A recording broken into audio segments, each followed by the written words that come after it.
Ya, seguimos en la cuesta rumbo a Chivateros. Bien, Diego, bien.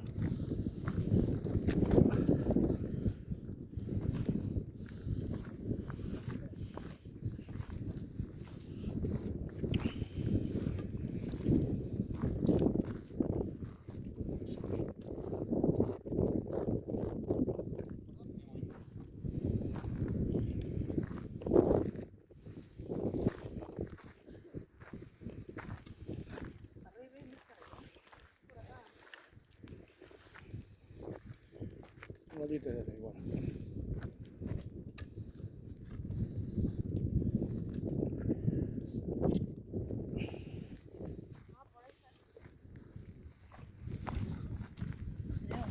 Igual es porque igual te va a salir a la curva.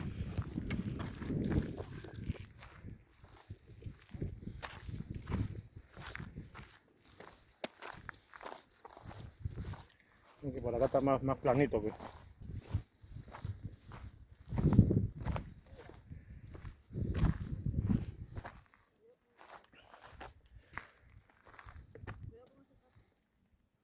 Ahí están mis peregrinos.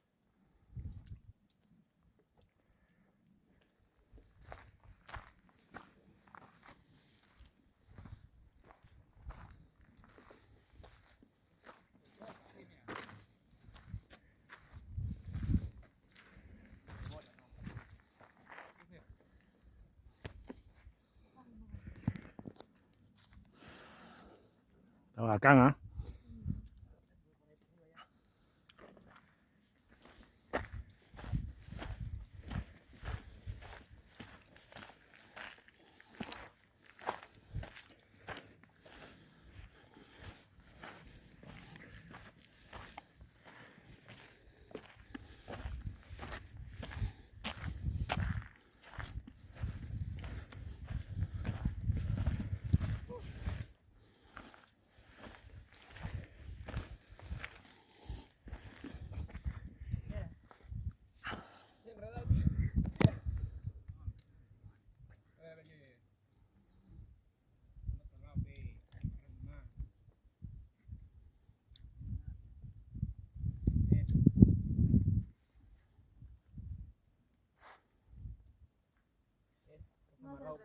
Con el aire le ha enredado, ¿no, Diego?